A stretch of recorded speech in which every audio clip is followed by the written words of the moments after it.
Hi friends, welcome to cute family vlogs. எல்லோரும் எப்படி இருக்கீங்க? இன்றைக்கி நம்ம சேனலில் ஒரு ஸ்நாக் ரெசிபி தாங்க பார்க்க போகிறீங்க. கோதுமை மாவு உருளைக்கிழங்கும் வச்சு ஈஸியாக செய்யக்கூடிய ஒரு ஸ்நாக் ரெசிபி. அதாவது பொட்டேட்டோ ரோல் தாங்க செய்ய போகிறோம். அதாவது உருளைக்கிழங்கு ரோல். வாங்க எப்படி செய்யலாம் பார்க்கலாம். அதுக்கு முன்னாடி நம்ம சேனலில் ஃபர்ஸ்ட் டைம் பார்க்குறீங்கன்னா சப்ஸ்கிரைப் பண்ணிக்கோங்க. பக்கத்தில் இருக்க பெல் ஐக்கனையும் கிளிக் பண்ணிக்கோங்க. அப்போ தான் நான் போடுற வீடியோஸ் உங்களுக்கு நோட்டிஃபிகேஷன் வந்து சேரும். வாங்க வீடியோக்குள்ளே போகலாம். அதுக்கு வச்சு ஒரு மிக்சிங் பவுல் எடுத்துக்கோங்க. அதில் வந்து 1 கப் அளவு கோதுமை மாவு சேர்த்துக்கோங்க. அதாவது ஒரு அப்ராக்சிமேட்டாக 250 கிராம் இருக்கும். அது கூட தேவைக்கேற்ப உப்பு சேர்த்துட்டு அது கூட 1 ஸ்பூன் அளவு எண்ணெய் சேர்த்துக்கோங்க. சேர்த்துட்டு இது வந்து எள்ளு சேர்த்துக்கோங்க. வறுத்த எள்ளு சேர்த்துக்கோங்க.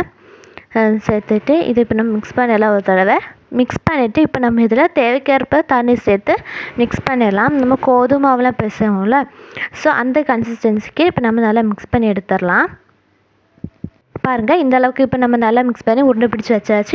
இதுக்கு மேலே ஒரு கொஞ்சமாக எண்ணெய் தடவிக்கோங்க. எண்ணெய் தடவிட்டு இது இப்போ நம்ம வச்சிடலாம், மேரினேட் பண்ண வச்சிடலாம்.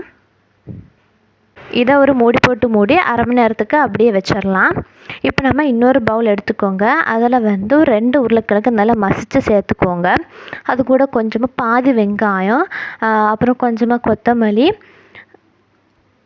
ஒரு பச்சை மிளகாய் சின்ன சின்ன பீசஸாக கட் பண்ணி சேர்த்துக்கோங்க. அது கூட ஒரு பிஞ்ச் மஞ்சத்தூள், 1/4 ஸ்பூன் கரம் மசாலா, அப்புறம் தேவைக்கேற்ப உப்பு சேர்த்துக்கோங்க. சேர்த்துட்டு இதை வந்து இப்போ நம்ம கை விட்டு நல்லா பிசைஞ்சு எடுக்க போகிறோம். அந்த உருளைக்கிழங்கு அப்புறம் இந்த வெங்காயம் மசாலா எல்லாமே நல்லா கோட்டாங்கணும். ஸோ அது வரைக்கும் நல்லா பிசைஞ்சு எடுத்துக்கோங்க. இப்போ நம்ம இதில் மிளகாய்த்தூள் சேர்த்துலாம். ஒரு 1/2 ஸ்பூன் அளவு மிளகாய்த்தூள் சேர்த்துக்கோங்க. சேர்த்துட்டு மறுபடியும் மிக்ஸ் பண்ணிடலாம். பாருங்கள், இப்போ வந்து நம்ம சப்பாத்தி மாவு பிசைஞ்சு வச்சோம்ல, ஸோ அதை இன்னொரு சப்பாத்தி கட்டையில் இப்போ நம்ம உருட்டிடலாம். கீழே வந்து சப்பாத்தி மாவு தூவிட்டு நம்ம வச்சிருந்த உருண்டையை இதில் சேர்த்துட்டு நல்லா பரத்திக்கோங்க. பாருங்கள், சப்பாத்தி கட்டை வச்சு நல்லா உருட்டிக்கோங்க. இப்படி உருட்டிட்டு நம்ம செஞ்சு வச்சதுனால ஸ்டஃபிங், ஸோ அதை வந்து இதில் சேர்த்துக்கலாம். அதாவது ஒரு லைனாக இப்படி வச்சுக்கோங்க. பார்த்தீங்களா, இப்படி ஒரு லைனாக வச்சுக்கோங்க.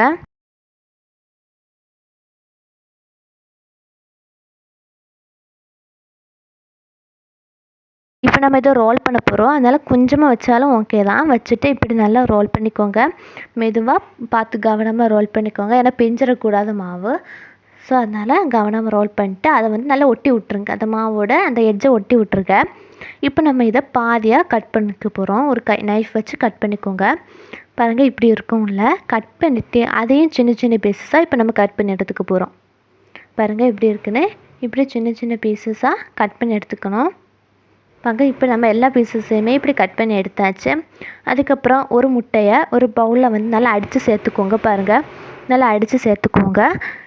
எதுக்காகனா இப்போ நம்ம இந்த ரோலை இதில் முக்கி எடுக்க போகிறோம். ஸோ அதுக்காக தான் இப்போ நம்ம எண்ணெய் வந்து நல்லா காய்ச்சிட்ருக்கு. இப்போது இந்த முட்டையில் இந்த ரோலை ஒரு பீஸை எடுத்து இப்படி நல்லா முக் பண்ணிக்கோங்க. நல்லா டிப் பண்ணிக்கோங்க. டிப் பண்ணிவிட்டு அதில் சேர்த்துருங்க. பாருங்கள், இப்படி மீதி இருக்கிற எல்லா பீசஸும் இப்போ நம்ம சேர்த்துடலாம். எங்களுக்கு வந்து இது வந்து கரெக்டாக ஒரு பேட்சுக்கு கரெக்டாகவே எங்களுக்கு இருந்துச்சு. நீங்கள் கூட போட்டிங்கன்னா இன்னொரு பேட்ச் கூட தேவைப்படும். பாருங்கள், ஒரு சைடு நல்லா வெந்ததோ, இன்னொரு சைடு இப்போ நம்ம திருப்பி போட்டுடலாம்.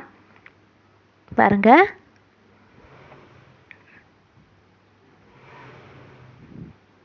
இப்போ 2 சைடுமே நல்லா வெந்துருச்சு. ஒரு கோல்டன் கலரில் வந்துருக்கு பார்த்தீங்களா. சிம்மில் வச்சு நல்லா பொரிச்சு எடுத்துக்கோங்க, இல்லைன்னா உள்ளே வேகாது. ஸோ அதனால் இப்படி நல்லா பொரிச்சு எடுத்துக்கோங்க. இப்போ நம்ம அதை எடுத்து இன்னொரு பிளேட்டுக்கு இப்போ நம்ம ட்ரான்ஸ்ஃபர் பண்ணிடலாம். இந்த வீடியோ உங்களுக்கு பிடிச்சிருக்குன்னு நினைக்கிறேன். பிடிச்ச லைக் பண்ணுங்கள். அண்ட் ஃப்ரெண்ட்ஸாக ரிலேட்டிவ்ஸோடு ஷேர் பண்ணுங்கள். அண்ட் ட்ரை பண்ணி பார்த்துட்டு கமெண்ட் பண்ணுங்கள். இன்னொரு நல்ல வீடியோவில் சந்திப்போம். டாட்டா, பை பை. தேங்க்யூ ஃபார் வாட்சிங்.